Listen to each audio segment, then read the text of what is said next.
Vamos a comenzar esto que lo que pretende ser un conversatorio, es decir, intercambiar experiencias entre las personas que han viajado a ver in situ el funcionamiento del sistema de enjuiciamiento penal en Estados Unidos y si esas prácticas o cómo esas prácticas impactan en nuestra cultura jurídica. Yo estaba leyendo hace pocos días, a raíz del proyecto de juicio por jurados de San Juan, que impulsa el juicio por jurados y está en discusión, y en realidad el sanjuanino más importante de la historia patria, que es Sarmiento, es quien impulsa el juicio por jurados cuando regresa de Estados Unidos.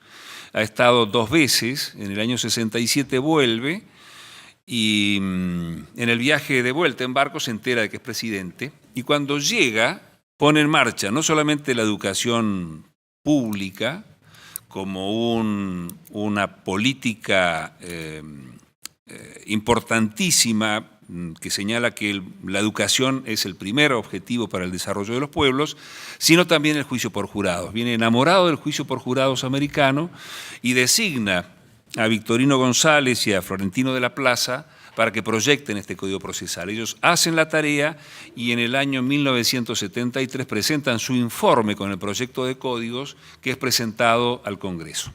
Lamentablemente no pudo ser, pero en ese informe, que es realmente fantástico de leer y que se puede conseguir, está en Google Books, así que se puede leer en edición facimilar, ya reflexionaban de la Plaza y González sobre la dificultad de instalar un sistema adversarial con jurados en una cultura jurídica formada en las 7 partidas, es decir, en el derecho español del siglo XIII, que con no demasiadas variantes todavía seguía funcionando en la colonia y había formado el troquel cultural de las corporaciones de abogados y de magistrados, que se resistieron fenomenalmente al juicio por jurados porque, claro, los convertía en ignorantes completos, por una enorme cantidad de razones. Pero ellos, con conciencia de la dificultad de hacer estas prácticas, examinan qué es lo que pasa en Luisiana, examinan qué es lo que pasa en otros sitios del mundo, donde también hubo un cambio cultural paradigmático al instalar un sistema de enjuiciamiento que convierte a la primera sentencia en la más importante, que es el sistema de jurados. En el sistema de la justicia del rey, la sentencia importante es la última. Las primeras tienen poca importancia y en las 7 partidas uno puede ver que hay hasta 3 recursos contra la sentencia.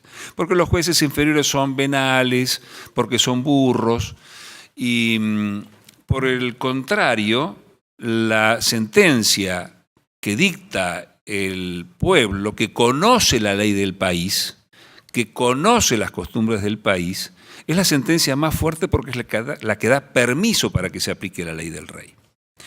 Así que bien, ahora este problema de un enfrentamiento cultural, un cambio de prácticas, un cambio de teorías, un cambio sustancial de destrezas forenses, nos pone en confrontación de poner en marcha el modelo constitucional que fue tomado sin duda de la Constitución norteamericana. Tanto una corte que controla la constitucionalidad única en Sudamérica y que tampoco existía ni en España ni en Portugal, y además un sistema de enjuiciamiento que impone un juicio oral público contradictorio y con participación ciudadana.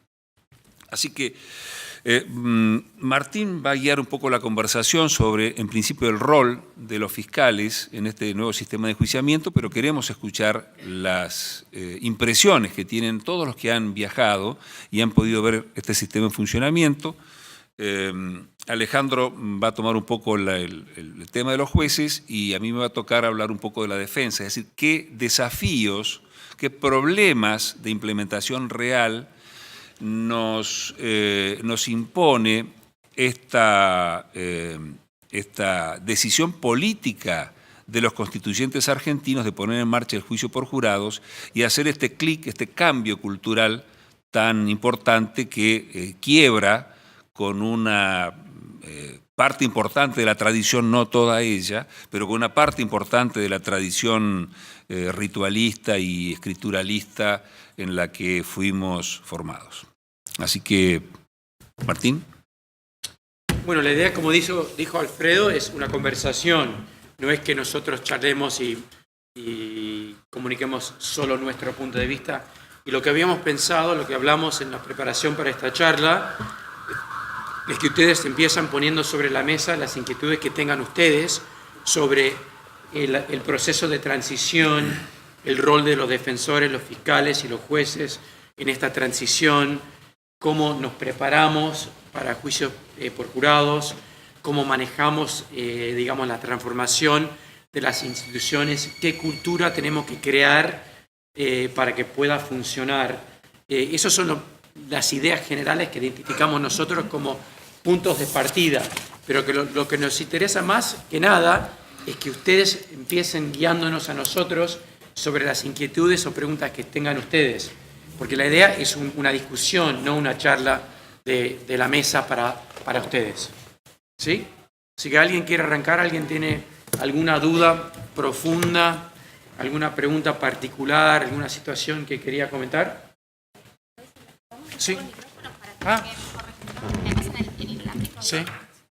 Se lo vamos pasando a la... Dale. Alguien levantó la mano. Bueno, creo que voy a ser reiterativo, pero la gran preocupación... ¿Te identificás, José, primero para que todos te conozcan? Mi nombre es Carlos Leiva y soy juez del Colegio de Jueces de la ciudad de Rosario. La gran preocupación es, en base a lo que decía el señor Pérez Galimberti, cómo comunicar al jurado las instrucciones, sobre todo con una formación del derecho penal que es ciertamente diferente a la de la cultura anglosajónica. Pocas reglas en el derecho penal argentino, hay muchísimas, y cuestiones conceptuales que son muy teóricas y muy densas. Entonces, ¿cómo transmitirlas? ¿Cómo comunicar del modo más simple posible para que el jurado se imponga de esto a los fines de tomar la decisión?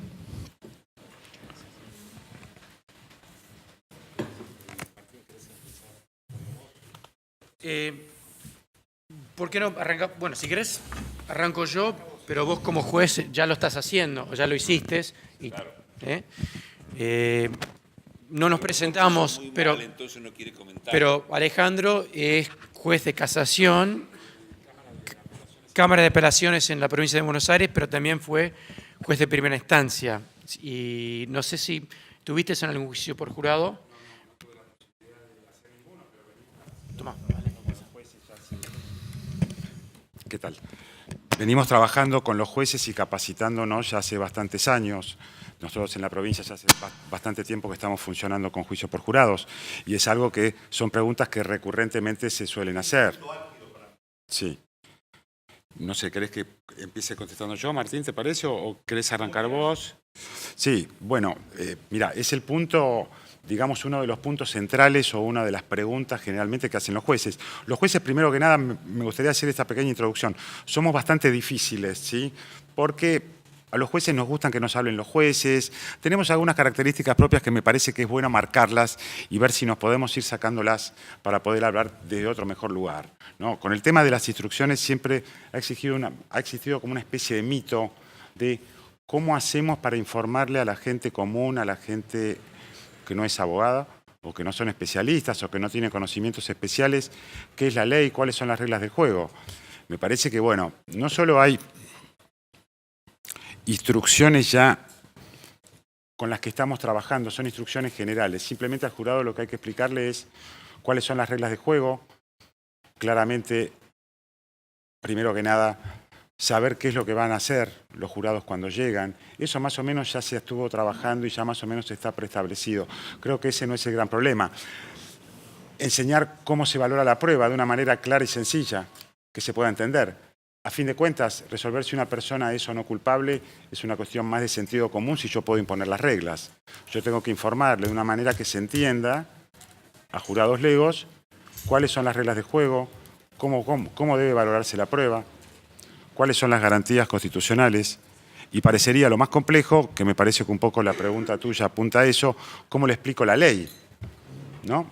En el juicio por jurados, creo que ustedes ya lo saben, quizás lo reitero, las partes, tanto el fiscal como la defensa, son las que proponen instrucciones para poder explicarle al jurado cuál es la ley aplicable. Y el que termina decidiendo cuál es la ley o cómo se va a explicar la ley es el juez. Parecería que todos esos conocimientos especiales que tenemos o que deberíamos tener nosotros, el momento exacto para poder volcarlo es, si yo realmente lo entiendo, con toda la dogmática penal que yo pueda tener, pasarlo de una manera lisa y llana que se entienda y poder explicarle a una persona, insisto, que deberíamos tener o que tendríamos esos conocimientos especiales, que es, por ejemplo, una legítima defensa. Parecería que no es tan difícil pasarlo en lenguaje corriente que pueda entenderlo cualquier persona. Las garantías constitucionales, otro tanto, las reglas de juego, cómo mido la prueba, cómo voy a hacer para evaluar la prueba. Parecería que todas esas cuestiones yo tengo que bajarlas al llano y es el juez quien la decide. Es un tema realmente hay para trabajar. Por supuesto que ya hay instrucciones, hay modelos de instrucciones que nosotros, por supuesto, hemos tomado de otros lugares donde sí tienen experiencia. Nosotros en la provincia de Buenos Aires puntualmente ya tenemos un manual de instrucciones, el INESIP tiene un manual de instrucciones también, que me parece que son muy útiles como para tener como punto de partida. Después, de alguna manera, iremos explicando la ley, los jueces irán explicando la ley y los tribunales superiores irán convalidando o no, viendo a ver cómo explico yo, por ejemplo, la intervención de un menor de edad en un hecho delictivo. El famoso 41 quater, hay distintas posibilidades de poder explicarlo y el juez finalmente será quien da su opinión o de cómo debe ser interpretada la ley y cuál es la ley aplicable en ese caso. Parecería que ese es un nudo central, pero yo quisiera desmistificarlo, porque no me parece que sea tan complejo como se plantea. Insisto, las partes proponen cómo se le explica la ley al jurado. El juez es el que finalmente termina decidiendo la cuestión y es quien va a dar la instrucción. Si al día de mañana un tribunal superior revoca la decisión con respecto a la instrucción, al que se le está revocando la decisión es al juez. No es una cuestión de jurados. El jurado decide con lo que se le explica. Si el jurado no entiende, puede volver a preguntar. Las partes se vuelven a juntar, el juez vuelve a ver cómo se le vuelve a explicar al jurado algo que no entendió. Es un sistema muy dinámico donde la participación del juez es sustancialmente distinta a la que estamos acostumbrados o con la que hemos convivido durante mucho tiempo. Podría extenderme mucho más, pero me gustaría también darle la palabra a mis colegas. Porque creo que también... Una cuestión, creo que es un punto central que ha marcado Carlos. La primera cuestión a distinguir es que los jurados son adjudicadores de hecho. Y en cuanto a adjudicadores de hecho, son tan competentes como cualquier abogado, porque un gasista, un electricista, un maestro, hacen procesos de verificación y toman decisiones. Y sobre materias que nosotros abogados ignoramos olímpicamente. Yo, digamos, de soldar un caño plástico de agua no tengo la menor noción, el que lo hace seguramente lo sabe. Es decir, esto de manejar hechos y decidir sobre hechos, lo hacemos todos. Quiere decir que también pueden hacerlo respecto de un hecho del pasado, que es, al fin y al cabo, la idea del juicio. El punto es cómo el juez transmite el resultado de la articulación entre las partes sobre el derecho aplicable, que cubre las proposiciones descriptivas cuya evidencia se presentó al jurado.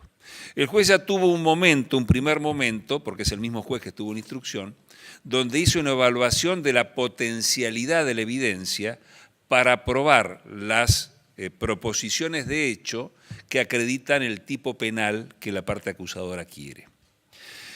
La fuerza convictiva, eso lo va a decidir el jurado, pero el juez ya tuvo su momento en que valoró la posibilidad, porque si valora que la evidencia no tiene posibilidad de acreditar las proposiciones de hecho que se refiere a la norma penal, no permite que haya juicio.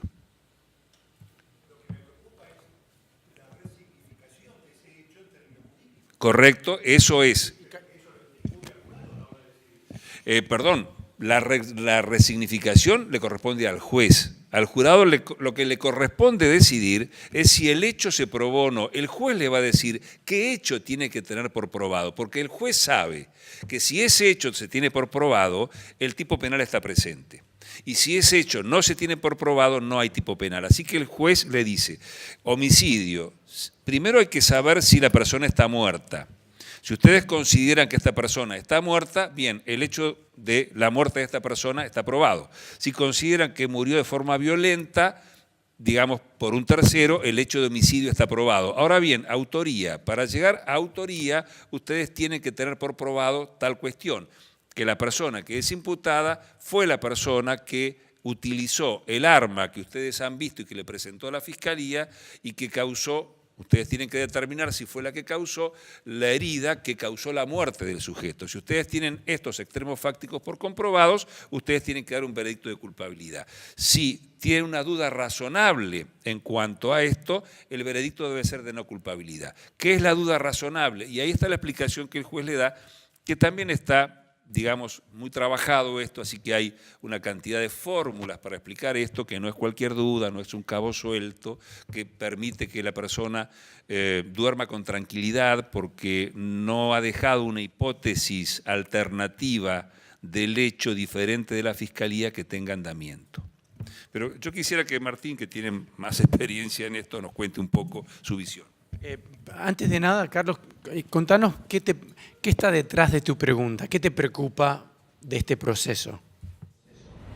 Ciertas cuestiones que son complejas, incluso a la hora de transmitirse a uno a los alumnos, como para que la gente común pueda tener una inferencia medianamente correcta respecto de lo que la parte de la ley se tiene que representar en su pequeño esquema que ese hecho significa.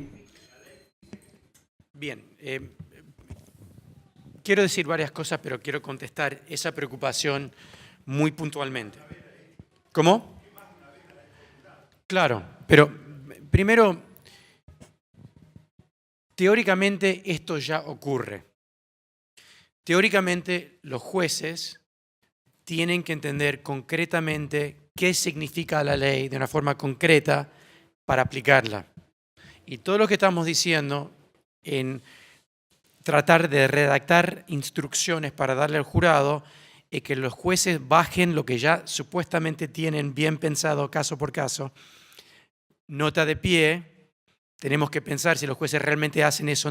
El juez, digamos, real, no el juez platónico ideal, pero el juez real realmente hace eso en todos los casos. Piensa qué exactamente son los elementos de este delito, qué exactamente son los elementos de esta defensa, o si lo deja un secretario, porque no quiero estar comparando el juez ideal con el jurado real.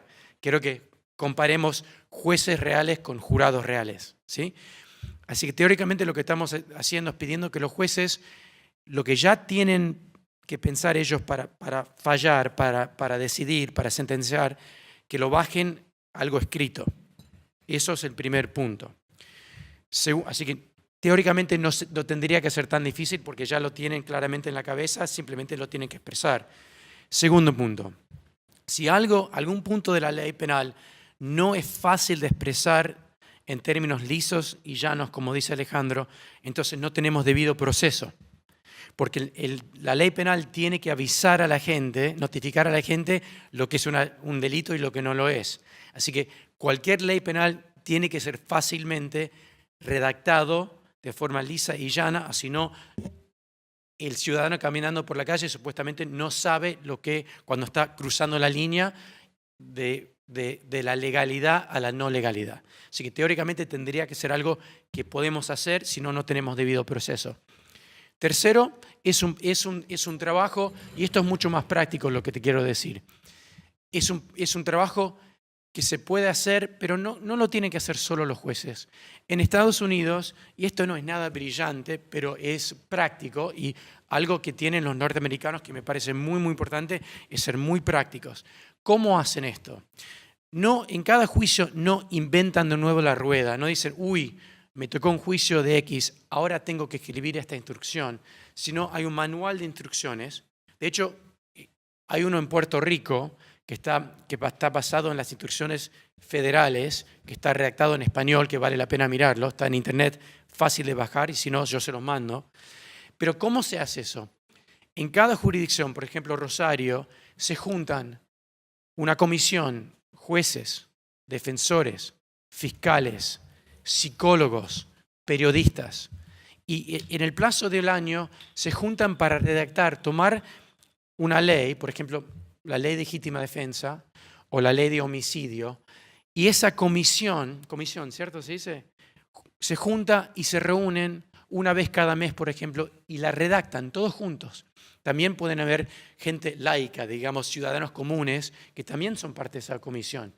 Así que este proceso que decís, Carlos, a veces es un poco más complejo. Por ejemplo, la ley de RICO, de asociaciones delictivas en Estados Unidos, es una ley más compleja que otras leyes. Algunos delitos económicos regulatorios son complejos. Y en esos casos, la redacción de la instrucción requiere más tiempo, pero el juez no se tiene que preocupar solo de eso, porque el tribunal puede asignar una comisión para hacerlo, y esa comisión lo hace y después todos los años la revisa, y eso termina siendo un proceso fácil, porque no lo está haciendo el juez y el secretario, o la jueza y la secretaria solos, sino es un proceso en el cual participan mucha gente. Así que yo diría, una cosa que podrían hacer en Rosario es adelantarse en ese sentido, empezar a juntarse y redactar esto. Por supuesto, va mano a mano con código de evidencia, que también es necesario para esto. Pero esta idea de la participación de la profesión en la redacción de las instrucciones o la redacción de un código es muy práctico y muy fácil, ¿cierto? Lo último que quiero decir es esto. Y quería respaldar algo que dijo Alejandro también, pero la otra cosa es que tenemos que ampliar un poco el concepto de las instrucciones, porque las instrucciones no son solo las instrucciones sobre la ley que vienen al final, pero hay un proceso de instruir al jurado desde el principio, desde el momento que llegan como potenciales jurados, el juez está dando instrucciones. ¿Qué tienen que hacer? ¿Con quiénes pueden hablar o no hablar? No googlean los abogados o el caso. Instrucciones en el momento cuando una parte comete una falta, digamos, y la otra parte objeta. Cada intervención del juez en ese momento es una especie de instrucción al jurado de qué pueden hacer con ese momento. Así que tenemos que tener un manual que cubre todo eso, no solo redacte los elementos de los delitos y de las defensas afirmativas. Pero eso es algo el día de mañana que ustedes podrían hacer, y después en 6 meses tenemos el proyecto Leiva de manual, me parece, pero eso es algo importante. Un código de evidencia, un manual de instrucciones, son cosas que no son fáciles en el sentido de que no tardan tiempo de hacer. Sí, tardan tiempo de hacer, pero son cosas que son fáciles de hacer una vez que uno se siente en una mesa redonda y todas las partes empiezan a decir, che, ¿cómo se explica este delito de asociación delictiva a un jurado que no tiene capacitación técnica jurídica? Y si se sientan gente de diversas perspectivas, va a ser fácil, pero va a tomar tiempo, ¿sí? Y lo último que quiero decir, es muy importante esta idea de litigarlas, porque algunas veces el manual escrito tiene una sugerencia de una instrucción, pero los abogados dicen, esto no va, esto no, en este caso va a confundir al jurado, y eso se litiga. ¿Cómo? Una de las partes puede decir, pretendo que sepan de esto. Los hechos mandan. Hay que acostumbrar los hechos mandan. Y en ese caso lo litigan. Muchas veces antes del juicio, ¿no? Justo antes de las clausuras. Porque a veces, para mí como defensor, para asesorar a mi cliente, tengo que decir, la instrucción al final del caso va a decir A, B y C, y no D. Porque si está D, vamos a perder. Si no está D, podemos ganar. Y esto lo tengo que saber antes del juicio, no el último día del juicio. Mismo con el fiscal, que estoy hablando con mis testigos, con mi agente de policía, con la víctima del caso, tengo que poder saber lo que yo tengo que comprobar más allá de una duda razonable. Es muy largo, pero si te quieres llevar algo de lo que digo yo sugiero esto de formar comisiones y formarlas ahora para empezar a redactar.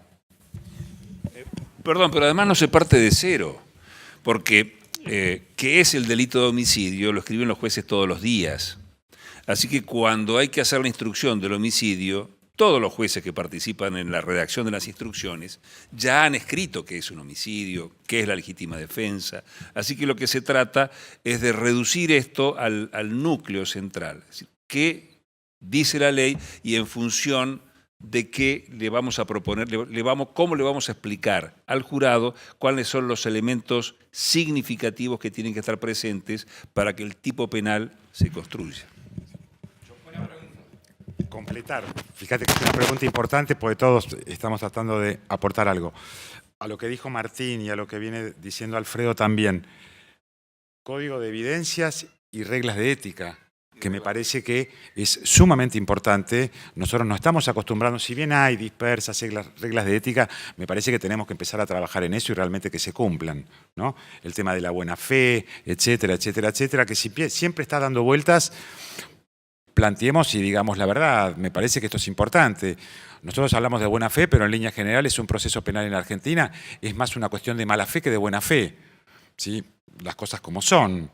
Parecería que es un espacio donde se puede hacer trampa y el fiscal hace trampa, el defensor ni hablar y el juez es la pobre persona que va a ser embaucado de parte de dos personas que hacen trampa. Es una gran trampa y esto, por supuesto, no puede ser así. Tiene que haber reglas de ética claras y esto tiene que ver, va de la mano con el código de evidencia y con las instrucciones. Completando un poquito para no extenderme mucho más, son cosas que tenemos que trabajarlas, tenemos que pensar, hay instrucciones generales, instrucciones particulares, ya hay bases, como decían recién, el código de las reglas de Puerto Rico, las instrucciones están en español, todos los estados tienen, habría que traducirlas. Tenemos un piso, ya tenemos, insisto, hay un manual de instrucciones en la provincia de Buenos Aires, el INESIP tiene un manual, o tenemos un manual de instrucciones también que es muy valioso, que es un piso para empezar a trabajar. Y como bien decía Martín, es algo que se empieza a trabajar antes de llegar al momento final de tener que establecerlas. Cuando yo tomo el caso, yo ya voy pensando y me voy proyectando como litigante en, bueno, ¿cómo voy a explicar el derecho? No solo el derecho, sino cuáles van a ser las reglas del juego. Que esto es sumamente importante, no es menor. Piensen ustedes, 12 personas que se van a sentar, no saben qué va a pasar y alguien le tiene que explicar qué es lo que va a suceder de acá en más. ¿Cuáles, con qué, bajo qué reglas o cuáles son mis reglas, como les gusta decir tanto a los americanos? Esta es mi corte y las reglas son estas. Estas son mis reglas, que a veces no son las mismas que en la corte de al lado. Acabo de estar en San Francisco, casualmente con Martín y trabajando un poco sobre estos temas, y es fantástico ver cómo cada juez, cada corte tiene sus reglas, que no necesariamente son iguales, ¿sí? En mi juicio, vamos a jugar así. Porque lo digo yo, este es mi juicio y las reglas son estas. No vale insultar, no vale hacer esto. Si llega a haber algún problema, señores litigantes, vengan para acá. Tenemos que dar una instrucción en el medio del juicio porque sucedió algo que se nos corrió, lo litigamos y yo como juez decido. El rol del juez es totalmente distinto y es totalmente distinto antes del juicio, que no es un dato menor. Quizás sale con alguna pregunta. Dispara muchísimas cuestiones. Me parece muy, muy interesante porque es algo que también tenemos que tomarnos el trabajo nosotros. Tenemos que trabajar los jueces, ¿sí? Los jueces siempre como que estamos un poco afuera, parece, de todo esto y tenemos un rol protagónico, totalmente distinto al que estamos acostumbrados a tener. Y sumamente importante, aunque muchos de los jueces pensemos que no es así. Es esencial el rol del juez. Podría seguir hablando un rato más, pero creo que hay muchas preguntas y bueno, hay mucha gente interesante para contestar. Soy jueza del Colegio de Jueces Interdistrital. Bueno, la pregunta iba un poco orientada a esto, el rol jurisdiccional anterior y en la preparación de un juicio por jurado. Esta actividad que desarrolla el juez, cómo se prepara el juez para iniciar cuando le llega, digamos, el el juicio en sí. ¿Cuáles son las actividades prácticas que desarrolla? ¿En qué nos podemos adelantar para prepararnos del primer juicio, el día que salga el juicio por jurado? ¿Cómo se prepara el juez detrás del escritorio, antes del juicio, y toda esa importancia que tiene en el desarrollo con las audiencias previas, con la selección del jurado? Bueno, un poco esto llevado a la práctica, que uno más o menos viene escuchando cómo se hace, pero más desde el lado práctico, desde estar sentado y tomar las decisiones para el primer juicio por jurado que nos toque, qué es lo que se hace primero, cómo se desarrolla, cómo se organiza, un poco orientado a esta la pregunta. Sí.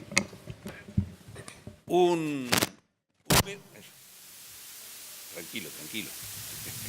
Un metro más atrás. ¿Cómo armamos el juicio en función de la evidencia? En el sistema de pruebas de la República Argentina, el derecho probatorio está muy poco trabajado. De hecho, todavía tropezamos con tribunales que cuando se presenta un documento que dice que este vaso lo secuestró el oficial López y la defensa lo cuestiona, dice, usted tiene que ir a redarguir de falsedad esto a un tribunal. O un informe que hace el sargento López que dice que pasó Esteban Pérez, alias Cara de Lata, a las 20:50 por tal esquina, donde 10 minutos más tarde se comete un atraco.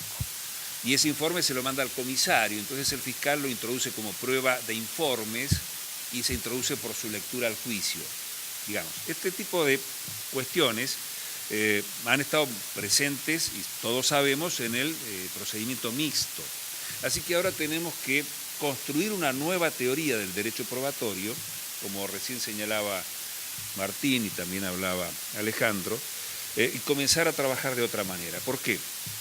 En el derecho anglosajón lo primero es la libertad probatoria, y de Bentham para acá siempre ha sido así. Probamos, todo se puede probar. ¿Cuándo empiezan los límites? Cuando hay una decisión política. ¿Cuál es esta decisión política? La primera, bien, no se puede introducir evidencia que haya sido obtenida forzando a una persona, por tortura, etcétera, etcétera. Digamos, núcleo intangible. Segundo núcleo, no se puede introducir evidencia que se haya obtenido sin el permiso judicial apropiado. Tercer núcleo, no se puede introducir evidencia que no se haya obtenido conforme las reglas que rigen la obtención, la conservación, la presentación de la evidencia, que pasado por Conan se va a convertir en prueba en el juicio. Esta es una cuestión particular que tenemos con Sabel. Bueno, este sistema de prueba que se basa en la exclusión de la evidencia para que no se le presente al jurado prueba perjudicial que, digamos, afecte su juicio, por ejemplo, prueba que no agrega contenido probatorio, imaginemos 20 imágenes de la víctima trozada. Como prueba no es nada, pero impacta fuertemente en la psicología del jurado. Esta prueba se puede excluir, se puede limitar. Prueba que prejuicia, prueba que perjudica, prueba que no aporta, esta prueba se excluye. ¿Cuál es la práctica que vivimos todos los días en los tribunales? Se plantea algo sobre la evidencia y el tribunal dice, se va a considerar en la sentencia. Entonces, ¿cuál es la regla que observa el juez profesional? La regla de la credibilidad. Que ingrese cualquier cosa y yo después veré si le creo o no. No la regla de la exclusión. Cuando tenemos un adjudicador de hechos que no es el juez profesional tiene que poner la valla de la exclusión para que esa prueba no ingrese al jurado, porque si no el jurado la va a considerar. Así que fíjense cómo esto cambia paradigmáticamente nuestra noción del derecho probatorio. Y por supuesto tenemos que construir estas reglas de derecho probatorio y las tenemos que construir sobre la experiencia. Digamos, yo no creo que podamos sentar... No andaba. tenemos una grave dificultad para reunir la jurisprudencia oral de los jueces de garantías. Las decisiones de los jueces de garantías nos darían un buen caudal de reglas de evidencia que aún no tenemos. Luego sí tendríamos que comenzar a construir reglas de evidencia con las decisiones de los jueces que preparan el juicio por jurados. ¿Por qué? Porque esta es la primera decisión. Que la prueba, la evidencia que se lleva a juicio y se presenta al decisor de hechos sea consistente. Este juicio de que se pondere la capacidad de esta evidencia para llegar a una sentencia de condena y entonces habilitar el juicio y si no, no habilitarlo. La exclusión de toda prueba que tenga vicios de legalidad, la exclusión de toda prueba impertinente, la exclusión de toda prueba irrelevante, sin perjuicio de que luego pueda haber discusiones puntuales porque los hechos mandan en el juicio. Pero esto nos va a quitar todas las sorpresas. Si se trae un testigo, tiene que haber una declaración previa para que la contraparte sepa de qué va a hablar y pueda preparar su contraexamen. Esto de citar 20 testigos diciendo el nombre y la dirección no existe en un sistema que quiere hacer juicios consistentes, juicios donde haya discusión robusta. Bien, así que esa es la primera tarea del juez. Después va a pensar en la selección de jurados, pero primero el paquete que tiene que construir, porque es el mismo juez de la audiencia preliminar el que va a estar frente al jurado. Es el juez que conoce la prueba y frente al cual no se van a repetir las discusiones que ya se tuvieron. ¿Puedo decir algo? Pero todo lo que quieras. Perdón, ¿Viste cómo hace trampa? Es una excelente pregunta y quiero explicar que mi respuesta tiene límites muy importantes. Te lo voy a contestar del otro lado de la transición y después podemos hablar de qué tienen que hacer los jueces en Santa Fe o Buenos Aires o Neuquén o San Juan durante la transición. Porque la etapa de transición va a ser más complicada después, una vez que tenemos tutto in ordine, cultura, leyes, todo, va a ser más fácil. Va a haber una etapa de transición complicada y de eso hablemos después. Así que primero, mi respuesta apunta a post-transición en Argentina.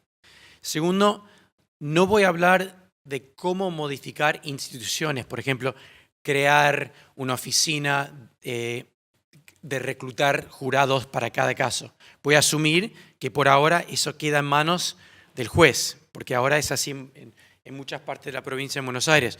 Hay instituciones de las cuales no voy a hablar ahora, porque están fuera del control directo del juez.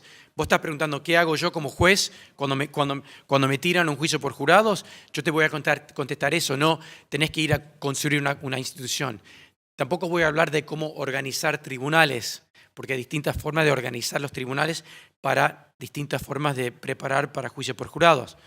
Tampoco te voy a hablar de cambiar las leyes. Voy a asumir que mañana, Griselda, te tiran un juicio por jurados. ¿Qué hago? A eso te voy a responder. Y ahí lo importante es que vos, como juez, podés hacer muchas cosas. Como ya sugirió Alejandro, vos podés crear reglas y una cultura dentro de tu tribunal que requiere un alto nivel de preparación de las partes. Porque lo que hace el juicio por jurado es requiere que en un espacio de tiempo limitado estamos sacando a 12 o 14 personas o 16 personas por los suplentes, digo, aparte de los 12, de su vida, y eso tiene que ser continuo, no puede ser interrumpido por muchos días, porque crece la posibilidad de contaminación y de muchas otras cosas. Así que queremos preservar la continuidad del jurado. Así que queremos que las partes lleguen preparadas. Y esto parece un poco paradójico, porque, como lo dijo Alejandro, eso requiere un papel muy protagónico del juez, mucho más control. Pero no es el control inquisitivo sobre la prueba y la teoría del caso. Justo lo opuesto. El juez tiene que largar el control sobre la teoría del caso, largar el control sobre la prueba, que significa realmente contener las preguntas, por ejemplo, del juez, o decir, esta prueba ahora es en común y yo quiero, aunque el defensor y el fiscal no quieren presentar este testigo, yo lo quiero. Es largar ese tipo de control, pero tener más control antes del juicio para requerir que las partes estén preparadas. Ahora, ¿cómo se hace eso? Algo muy común en Estados Unidos es que cada jurisdicción, y a veces cada juez también, tiene lo que llaman a standing order, un orden que están en internet, en la página del juez, que dice, estas son las reglas de mi juicio. Una semana antes de la selección de jurados me tienen que entregar sus preguntas propuestas para el voir dire.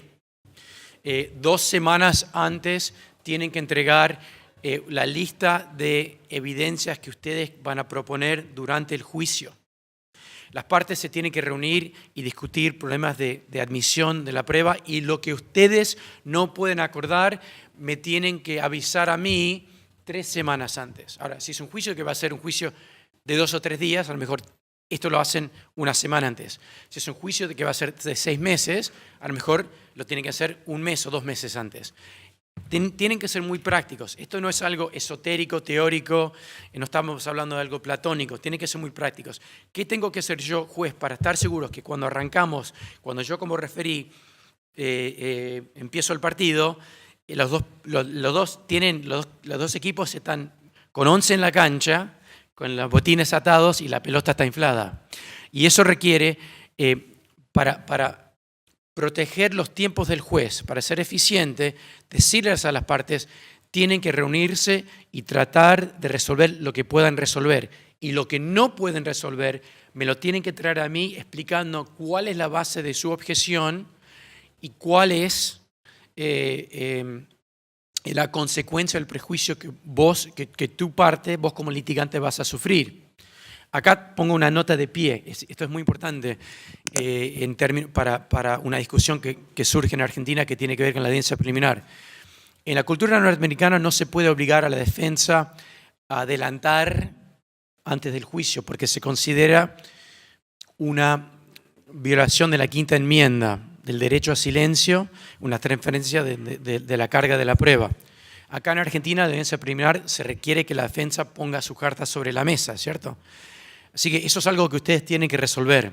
Podemos hablar mucho de la audiencia preliminar porque hace como un semi-congelamiento que para mí es problemático. Podemos hablar de eso después.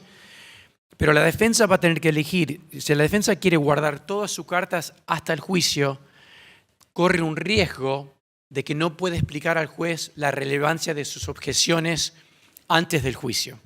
Así que hay un costo en no poner sobre la mesa la defensa. Así que ese chip inquisitivo de no, yo solo vengo acá a defender, tiene un costo muy alto en el contexto de juicio por jurados.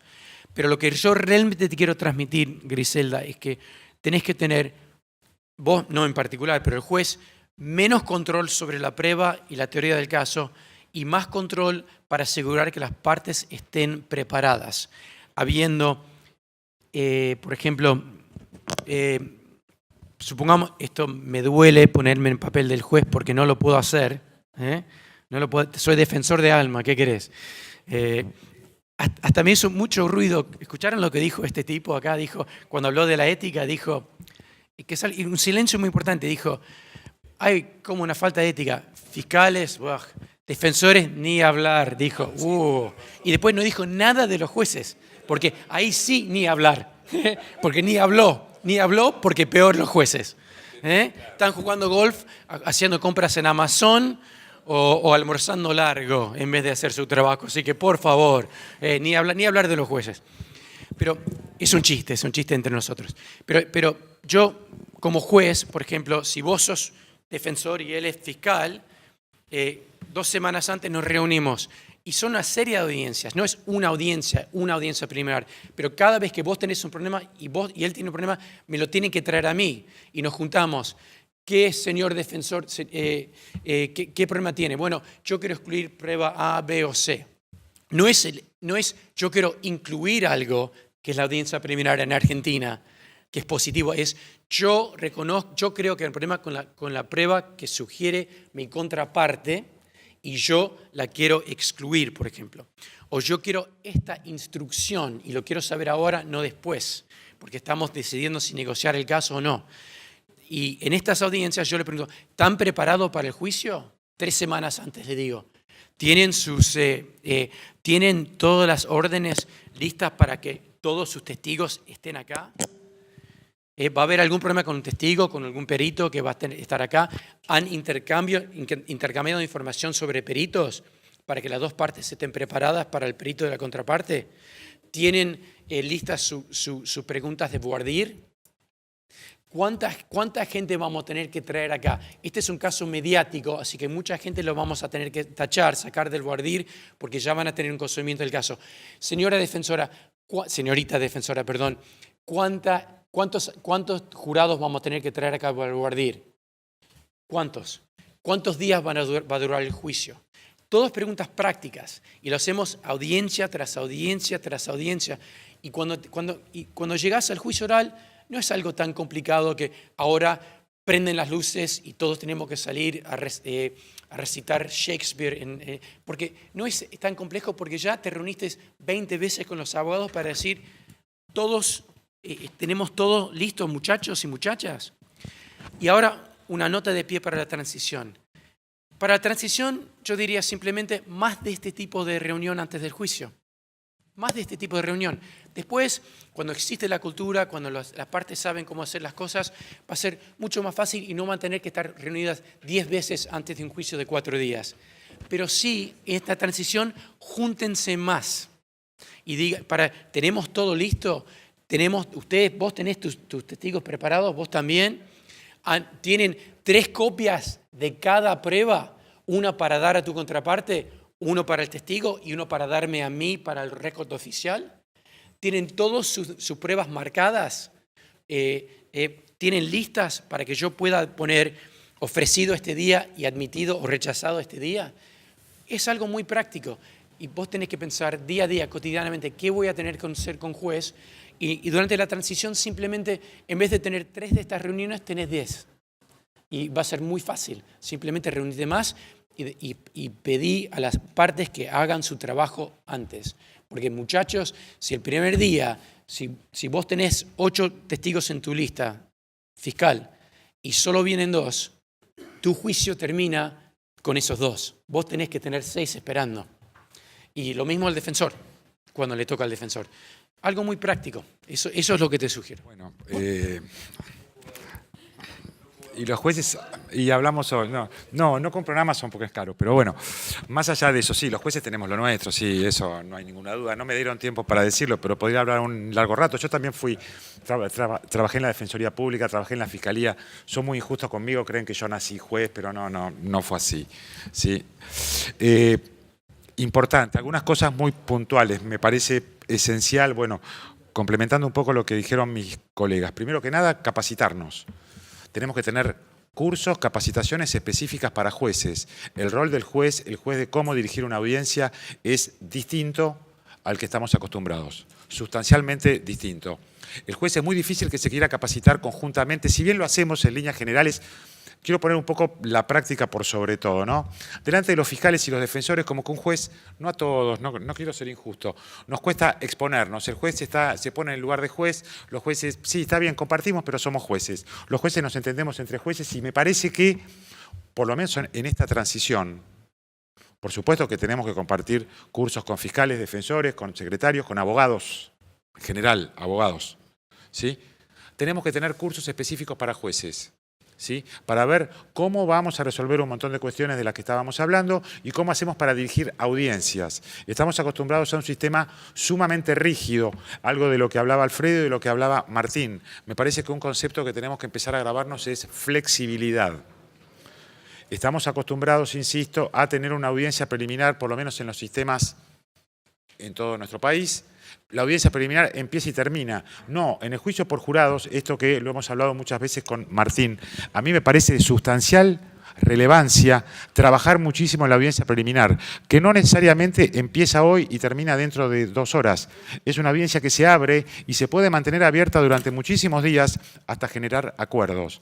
El rol del juez en la audiencia preliminar a mi modo de ver, insisto, esto va de acuerdo a la personalidad de cada uno. El juez tiene que ser proactivo. Flexibilidad. El juez proactivo tratando de generar que en la audiencia preliminar, que a mí me parece que es clave en esta transición, empezar a saber qué es lo que vamos a hacer en esa audiencia preliminar. Ahí se decide lo que va a ocurrir después. El objetivo del juez, lograr un juicio por jurados ágil y limpio. Limpio, no valen las trampas. Yo no puedo entrar a un juicio por jurados planteando una nulidad, como vemos generalmente en todos los casos. Yo no puedo empezar un juicio como empezó el de ayer, que hemos visto, el de Lázaro Báez, donde todas las defensas, todos los que pudieron, articularon, no sé, cientos de planteos previos a iniciar el juicio. Eso es inadmisible. Si yo tengo nulidades y tengo cuestiones puntuales que deben ser zanjadas, tienen que ser resueltas en esa audiencia preliminar. Pueden empezar hoy, pueden terminar porque se van generando, pero antes que empiece el juicio yo tengo que empezar el juicio limpio. Y la misión del juez es lograr un juicio por jurados ágil. Yo no puedo cansar a los jurados, tampoco hay que cansar a los jueces, ¿sí? Pero puntualmente la misión, el objetivo, a mi modo de ver, es agilidad y limpieza.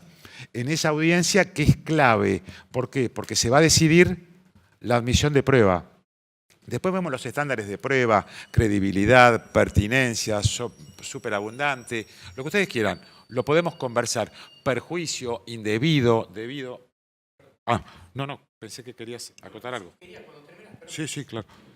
Me parece que, a mi modo de ver, como están planteados nuestros sistemas y en este momento de transición, yo creo que la audiencia preliminar hay que trabajarla muy bien. Es el momento en el que el juez empieza a pedir explicaciones y tiene que generar, conforme lo que venía diciendo Martín, acuerdo entre las partes.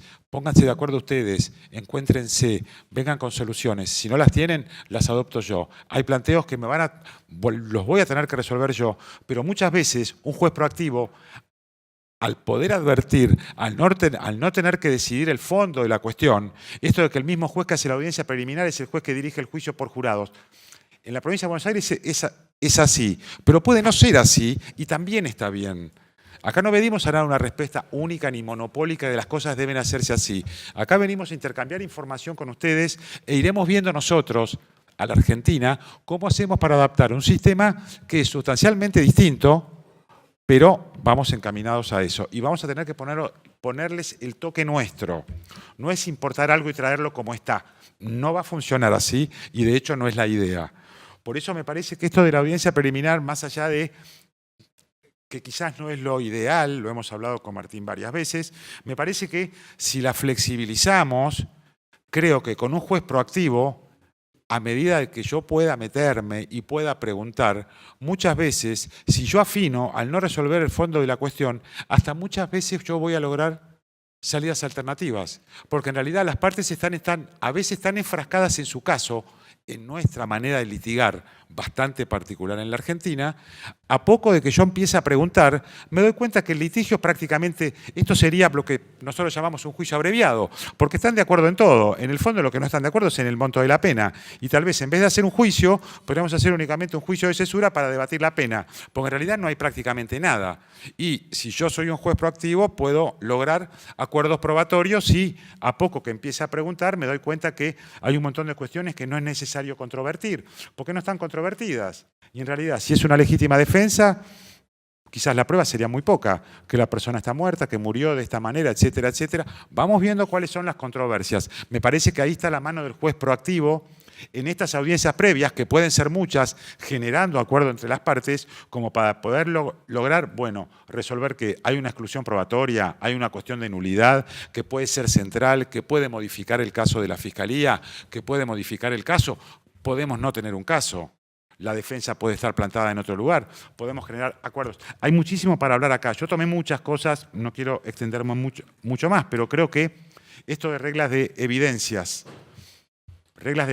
nosotros no tenemos la necesidad de tenerlas, las tenemos por separados, otras legislaciones las tienen en los códigos de procedimiento, testigo de oída sí o no.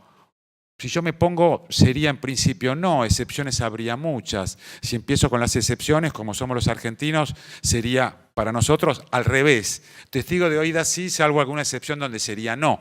Porque nosotros somos muy particulares. No nos olvidemos de eso. Estamos hablando entre argentinos que tenemos todo lo nuestro.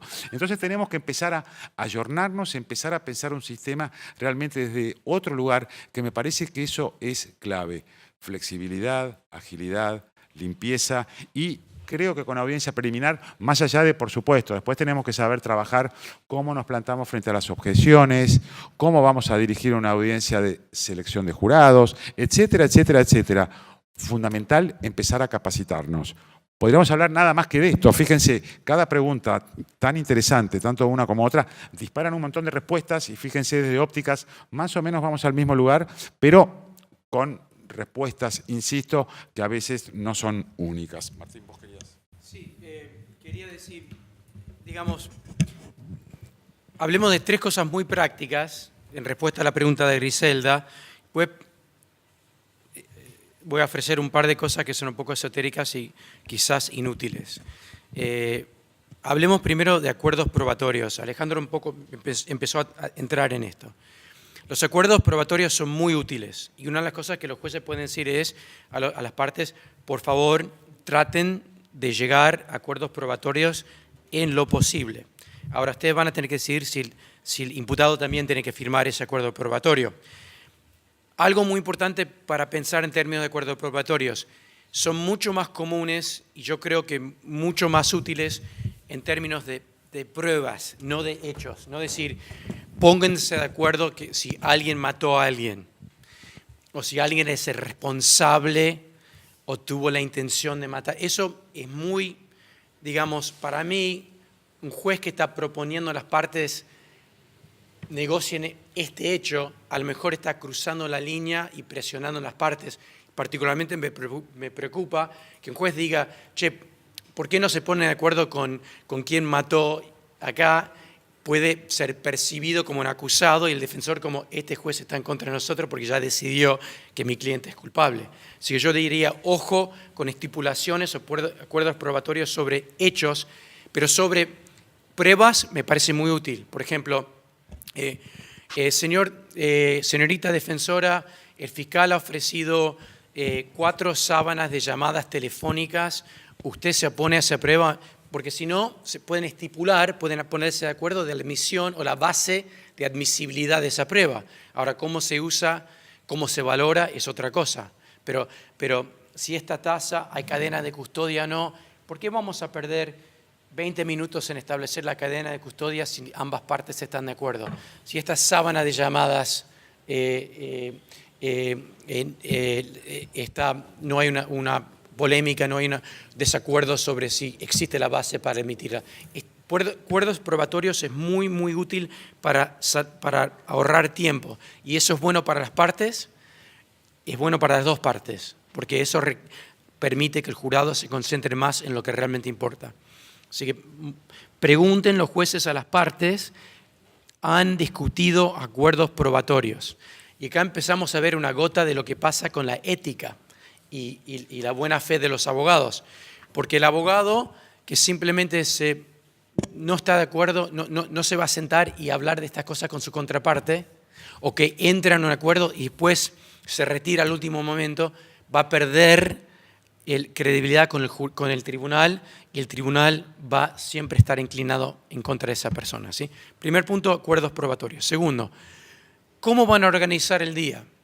Cuando yo empecé a litigar casos en Estados Unidos, en los principios de los 90, juicio por jurados, nos hacían empezar a las 8, 8:30 de la mañana y terminábamos a las 5 de la tarde, con 1 hora o 45 minutos de almuerzo. ¿Qué pasaba?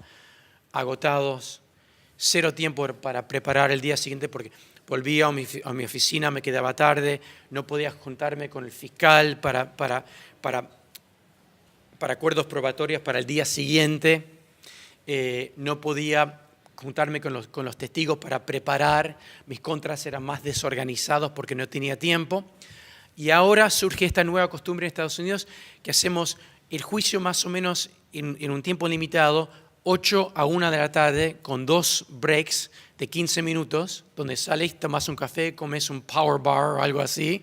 Y después, ¿qué pasa? El jurado se va a la 1 de la tarde, jurado chocho, porque no están peleando contra la hora pico del tránsito, pueden tener una vida más o menos decente, así que no te resienten tanto que están ahí una semana o 2 semanas. Tienes el mismo tiempo en el juicio, porque no hay estas interrupciones que ocurren porque no estoy preparado o mi contraparte no está preparada, y tienes exactamente lo mismo. Si tienes 8 a 1 de la tarde con 2 breaks de 15 minutos, tienes el mismo tiempo de 8:30 a 5 de la tarde con un almuerzo de 1 hora. Y con todas las interrupciones. Es mucho más práctico eso. Así que piensen en términos cómo, claro, Argentina tiene otro ritmo. Piensen cómo podemos hacer algo mucho más práctico cotidianamente para que los abogados puedan dormir y preparar y los los jurados puedan tener una vida normal. Es totalmente humano y posible eso. Así que piensen cómo lo podemos hacer acá en Rosario. No, a lo mejor es distinto que de Chicago, San Francisco, Nueva York, pero lo pueden pensar. Lo tercero, muy práctico, es decir a las partes qué son las audiencias que tenemos que tener antes de este juicio para poder no interrumpir. Por ejemplo, la admisión o no de un perito. Eso no puede esperar hasta durante el juicio. Objeción, este perito quiere dar una opinión basada en una ciencia que no es suficientemente reconocida para ser admitida. Eso tiene que ser antes, porque eso puede ser un día de audiencias, donde vienen varios peritos y hay contraexamen para decidir la admisibilidad o no de esa opinión. Eso no puede esperar hasta durante el juicio porque ahí tenés que tener el jurado esperando o lo tenés que mandar a casa y eso tiene consecuencias, ¿sí? Así que esas son 3 cosas muy, muy prácticas. Lo más esotérico es, un poco me refiero a lo que decía Alejandro cuando él hablaba, este es mi tribunal, estas son mis reglas. Eso es una buena formulación. En cierto sentido, eso expresa el carácter, es muy amigo, el carácter muy positivo de Alejandro. Pero también hay otros jueces que pueden decir, como por ejemplo Prado, que ahora es embajador, que él decía, esta no es mi casa, es su casa, decía Prado a los jurados. Esta es la casa del pueblo. Y eso es lo que él expresaba a los jueces, porque él fue juez de distrito en la Corte Federal en Estados Unidos. Y él hablaba con las partes y decía, ¿qué quieren ustedes? Así que hay distintas formas de encarar lo mismo, decir, ¿qué quieren ustedes? ¿Qué horario quieren ustedes? ¿Cuándo nos tenemos que reunir? También, entregando un poco de ese control a las partes, el juez puede llegar a un nivel más alto de preparación porque las partes conocen el caso. Es decir, algunos jueces, los jueces que a mí más me gustan, son los jueces que tienen confianza en mí y mi contraparte. Dicen, yo confío en los abogados, ¿qué necesitamos hacer acá, muchachos y muchachas? Así que hay distintos estilos, distintas filosofías judiciales, no hay una. Y ustedes cada juez puede desarrollar su propia filosofía. Pero lo que tiene absoluta razón Alejandro, comuníquenle al jurado, a las partes, ¿qué quiero de ustedes? Perdón, Carlos, vos tenías la mano. Tiene que llegar limpio, consecuentemente la preliminar interpreto que fuera de los acuerdos probatorios que uno debe procurar, si hay planteos de inmunidad, yo creo que uno no puede no permitir la producción de pruebas para resolver la cuestión.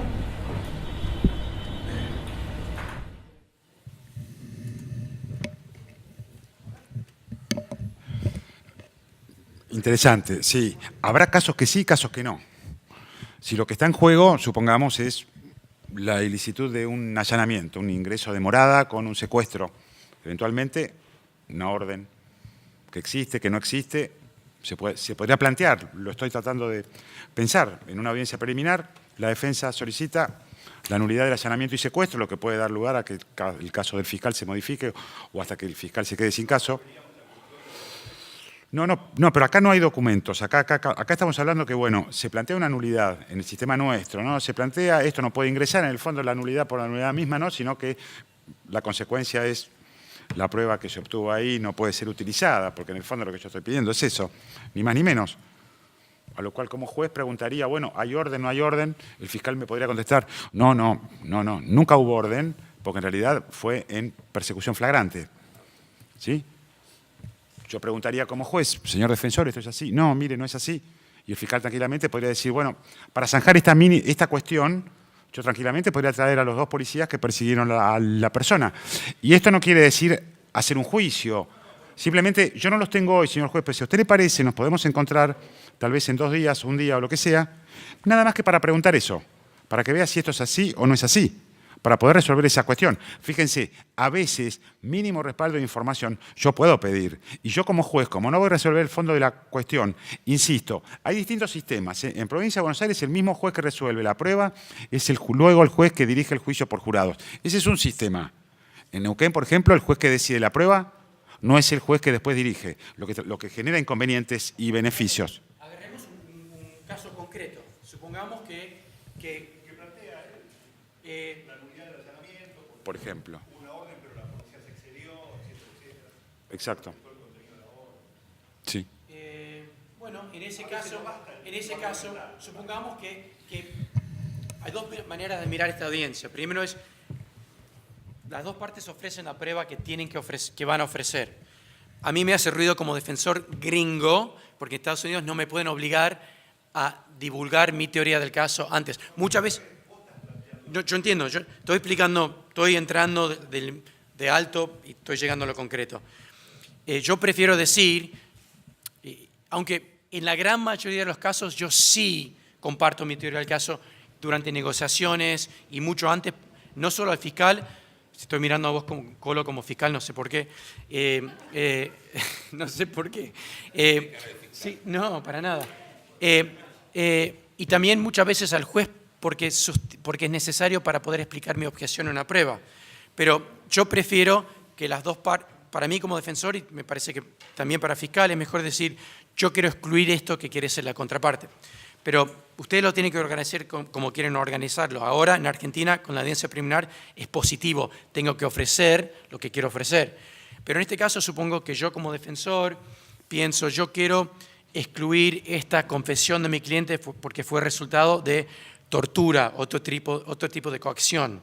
O quiero excluir este allanamiento porque fue hecho de una forma ilegal. O yo como fiscal, en caso de violación, tengo una víctima de violación que fue stripper. Sí, fue stripper. Y yo creo que yo voy a mi colega y digo al defensor, che, yo sé que vos sabés que ella fue stripper. ¿Estamos de acuerdo que no le podés hacer ese contra, que no podés tratar de desacreditarla porque fue stripper? Y él dice, no, yo no estoy de acuerdo, yo voy a usar eso para desacreditarla. No podés porque credibilidad no tiene que ver con si sos stripper o no. No estamos de acuerdo, yo como fiscal voy al juez y digo, este tema no puede ser motivo de un contraexamen, por ejemplo. Bueno, de ese tipo de intervención, lo que estamos sugiriendo es que un juez prácticamente, antes de un juicio, puede decir, tráigame todas esas cosas que ustedes ya saben y si necesitamos tomar testimonio para que yo pueda decidir, hagámoslos antes de que llegue el jurado. ¿Sabes por qué? Es bueno para mí, es bueno para los jurados y ustedes lo tienen que saber. Porque vos, Colo, si vos querés usar esto para desacreditar a un testigo de la contraparte, vos querés saberlo para poder asesorar a tu cliente. Lo querés saber para poder elegir un jurado o no. Querés saber qué prueba va a ser admisible o no para decidir qué preguntar a un jurado para tachar los jurados que no querés. Así que todo eso que podemos anticipar es práctico y mejor hacerlo antes. Y es muy fácil eso. Esto no es física cuántica, eso es anticipar todos los pequeños problemas que pueden ocurrir antes del partido y hablarlos. Y si requiere tomar evidencia, bueno, vamos a dedicar un día. Traiga a su policía. Usted, señor defensor, dice que no está recibiendo toda la información que la policía tiene sobre este caso. Bien, fiscal, traiga los 2 agentes que controlan el archivo, el expediente en este caso, y les vamos a preguntar. Los vamos a sentar bajo juramento, el fiscal y la defensora van a hacer preguntas para que nosotros sepamos si tenemos toda la información, si ya fue entregada a la defensa o no. Esto todo no es física cuántica, es anticipar y dedicar tiempo antes del juicio. Carlos, volviendo un poquito más sobre el tema, nuestra práctica ha hecho que, como en los juicios, los jueces, correcto, claro, pasaba todo y se plantean, como en el caso de las nulidades, porque el juez de juicio no tuvo que ver con la barrera que admite o no admite la evidencia, y como es juez de hecho y derecho, entonces el juez anterior no pudo entrar. ¿Por qué? Porque como juez de derecho no lo pueden recusar, pero como juez de hecho sí, pues ya tiene conocimiento del caso. Este nuevo juez dice, a mí no me importa lo que decidió el juez anterior sobre esta nulidad, porque yo soy tan juez como él y tan custodio de las garantías constitucionales como él, y si él dijo que esta evidencia pasa, para mí no pasa. Y así el problema es del fiscal, que trae esa evidencia y ahora no puede ingresar.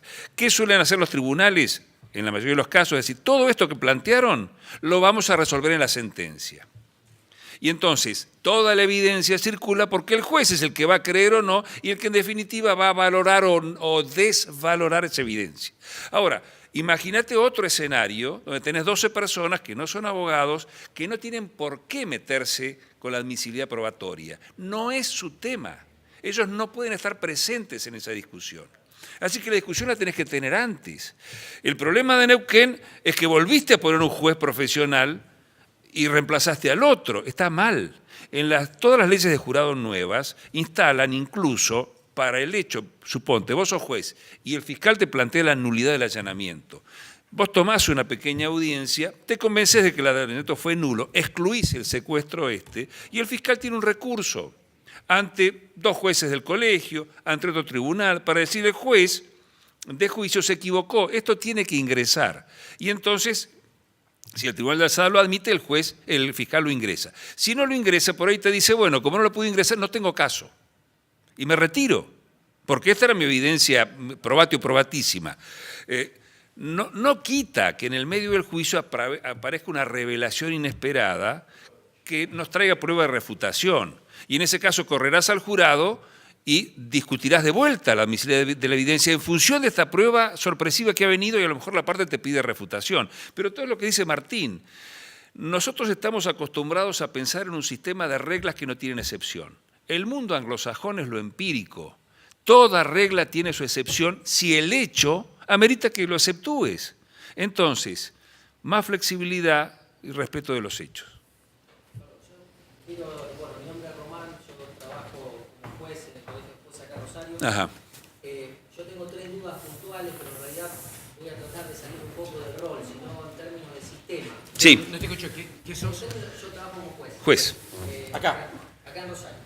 Mi idea es tratar de salir un poco del rol y plantearlo en términos de sistema, las 3 dudas que podrían resumirse en la pregunta de qué hacemos. Y yo me quiero limitar al tema de la transición porque es lo que tenemos. Bien. Creo que no solo en Santa Fe, sino en Argentina, hubo los aquí tenemos los modelos acusatorios, ideológicamente, adversariales, operativos, y me parece que, digamos, la primera duda que tengo, que en función de la experiencia que tienen ustedes y cómo lo han solucionado en otras latitudes, es ¿qué hacemos ahora con respecto a lo que ya tenemos regulado? Nosotros ya tenemos sistemas de... Perdón, gracias. Tenemos sistemas de enjuiciamiento adversariales y nos estaría faltando este plus de reglas de evidencias o por lo menos para, de alguna manera, marcar un poco más la cancha en lo que hace a la litigación cotidiana. Entonces, la primera pregunta es, a 4 años de un sistema que ya está sancionado, avanzar en nuevas regulaciones para ordenar, digamos, toda la litigación o no, o esperar un tiempo prudencial de que esto funcione o no funcione y después hacer una evaluación en ese sentido. Esto es, todos los operadores del sistema fuimos formados con la cultura anterior y estamos trabajando en un sistema de enjuiciamiento diametralmente opuesto. Entonces, dejar transitar el sistema o ya encarar reglas necesariamente, empezar a regular más sobre estas cuestiones. Primera duda más general. La segunda, vinculada al tema de la capacitación de la que hablaba recién el colega, y yo creo que el principal problema que advierto del sistema no es la capacitación, la formación, sino la autoevaluación. Y acá traigo institutos que, aplicados al tema educativo, si se quiere, que me parece que cómo hacemos, o mejor dicho, cómo hacen los demás y que nosotros deberíamos por ahí copiar, para autoevaluarse.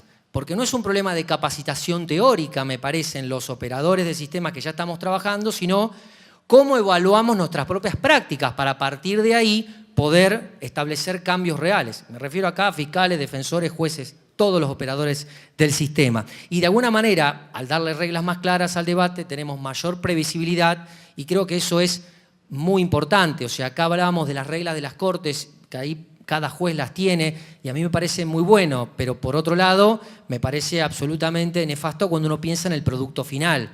La previsibilidad no solamente para la ciudadanía, sino también para los propios litigantes. Establecer reglas un poco más claras.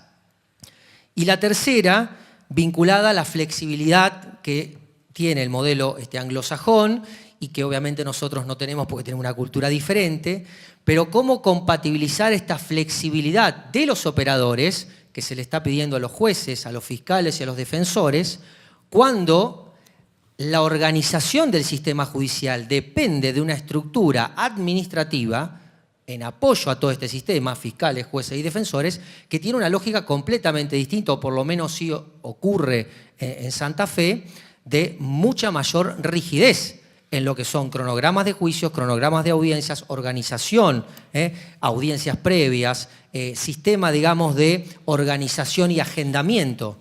Yo pensaba en el ejemplo únicamente puntual de la audiencia preliminar porque fue el que se discutió aquí. O sea, pensar en multiplicar las audiencias preliminares con un criterio flexible, que sean beneficiosos para fiscales, defensores y jueces, impacta absolutamente, o es la lógica completamente distinta de las agencias administrativas. Entonces, ¿de qué manera lo han solucionado o qué manera podemos nosotros tratar de solucionarlo en esta transición? Excelente el convite que haces.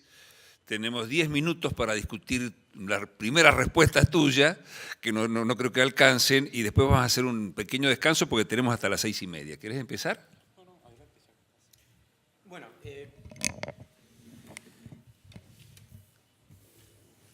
yo soy muy partidario de la flexibilidad y es una palabra que usamos mucho en San Francisco cuando estuvo Casio hace un par de semanas. Me parece una característica muy importante del sistema anglosajón.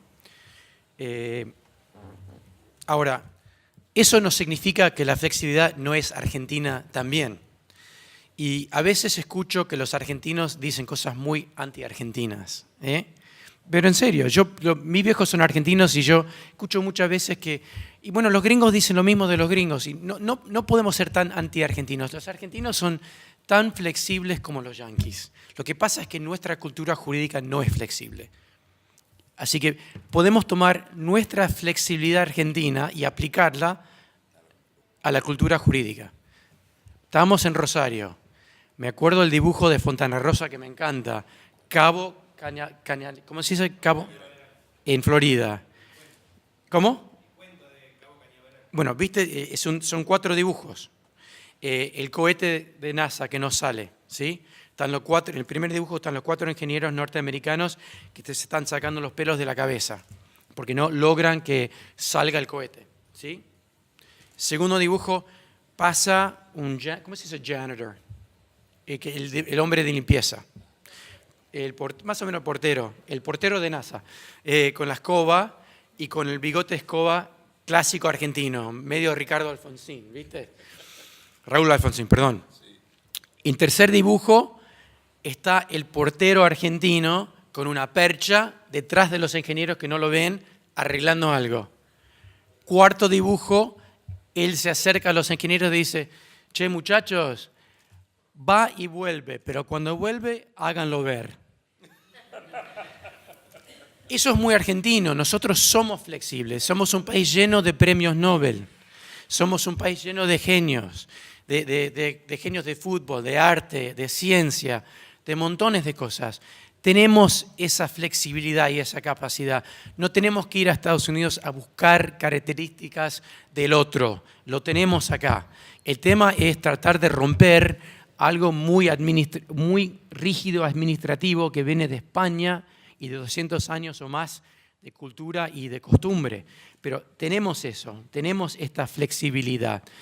Y es una muy buena pregunta la que haces y tiene que ver con muchas cosas que se tienen que cambiar al nivel institucional. Cuando yo le contesté a Grisela dije, no quería en esa respuesta hablar de instituciones, pero ahora estás poniendo sobre la mesa la necesidad de hablar de instituciones. Así que, por ejemplo, crear instituciones dentro de los tribunales que sacan el control del juez sobre ciertas cosas que no son técnicas. Por ejemplo, organizar el reclutamiento de jurados, para que los jueces no tengan que mandar sus secretarios a buscar 2 jurados más de la calle. ¿Esos 2 que encuentran en la calle van a ser buenos jurados?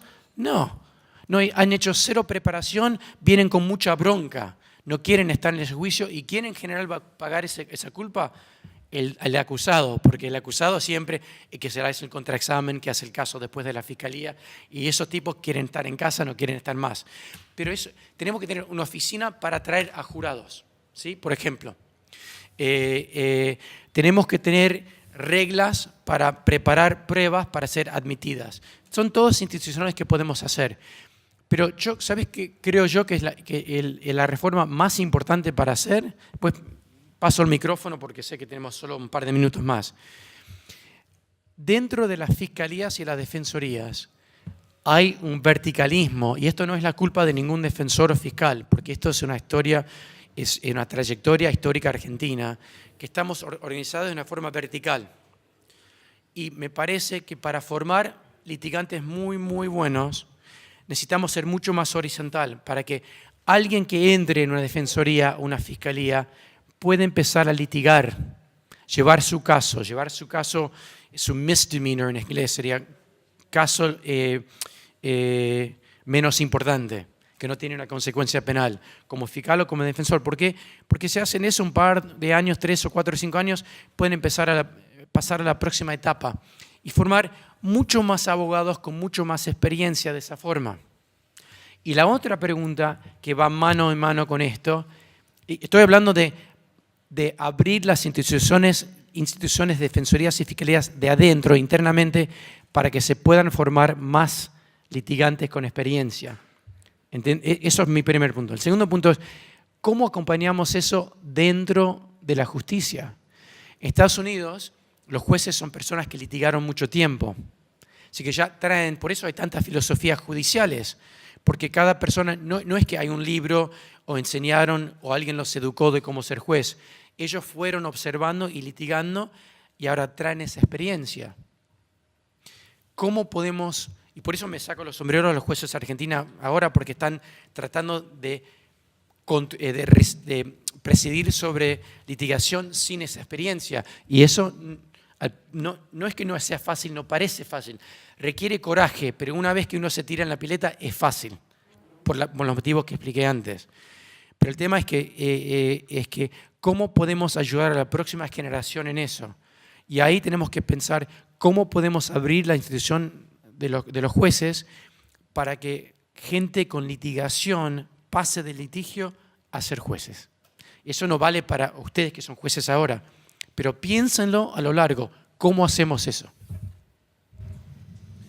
Brevemente, el primer punto, en la jornada de profesores de Derecho Procesal en Buenos Aires hace poco, yo propuse que cantáramos todos juntos Lo atamos con alambre de Copani, en la misma sintonía que nos está proponiendo nuestro Martín, ¿no? Realmente refleja el carácter argentino. Lo atamos con alambre y funciona. Y tenemos que tener este tipo de filosofía para el juicio por jurado, porque es práctica, son hechos. Estamos muy acostumbrados a poner todo el acento en la dogmática penal. La dogmática penal es un capítulo minúsculo de la decisión final de encerrar a un tipo en una jaula.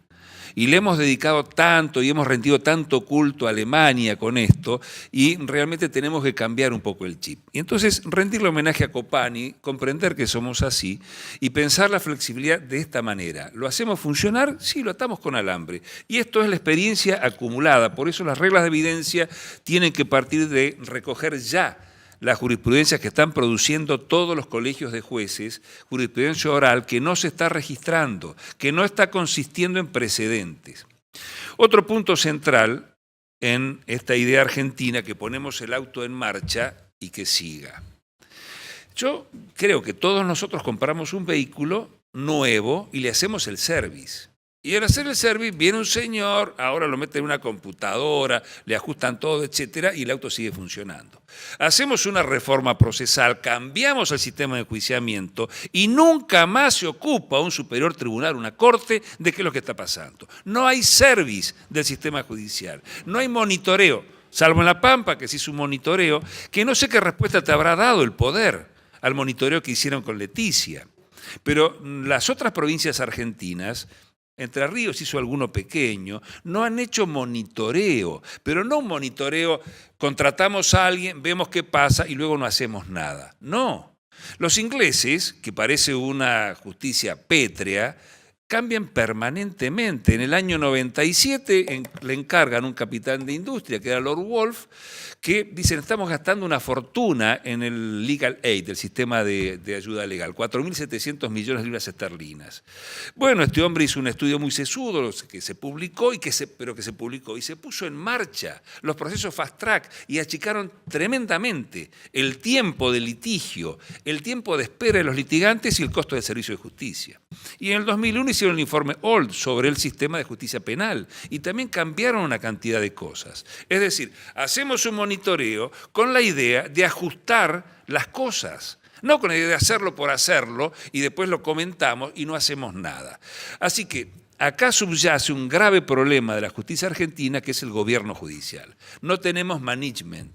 Tenemos jueces que hacen sentencias en las cortes, creen que lo más importante es hacer sentencias y cuando tienen un rato se ocupan del gobierno judicial poco y mal. No sé si aquí hay jueces de superiores tribunales, pero yo esto lo vengo diciendo siempre porque es lo que padecemos. En Chubut hace 12 años hicimos una reforma procesal y nunca se hizo un monitoreo. Lo hicimos, un taller de problemas emergentes, en toda la provincia presentamos las conclusiones al Superior Tribunal y nunca tuvimos ninguna respuesta.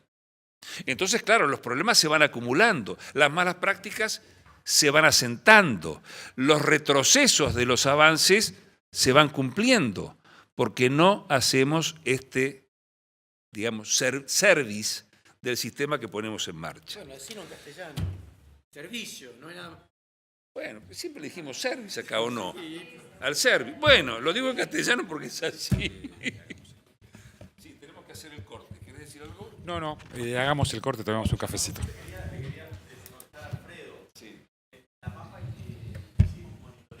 ¿Tenés el micrófono?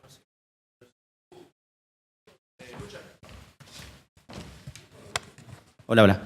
Hicimos un monitoreo de la reforma procesal que se hizo en la provincia. Nos lo encargó el gobierno de la provincia, el Ministerio de Gobierno y Justicia, junto con el Superior Tribunal, se lo encargó a la facultad y la facultad generó un equipo con gente de la facultad que hizo un monitoreo de toda la reforma procesal y cómo había funcionado en esos 6 años de funcionamiento. Se hizo un informe con ese monitoreo, por lo cual existe ya, está escrito y está escrito lo que se evaluó y demás, que se puede usar. Y eso se presentó y a partir de eso se generó una comisión que recoge todo lo que dice ese monitoreo y se están haciendo ajustes al sistema procesal. Para empezar, ajustes normativos que eran necesarios, pero también ajustes en las prácticas, en la formación de los litigantes. Sí. Tomamos un café y seguimos.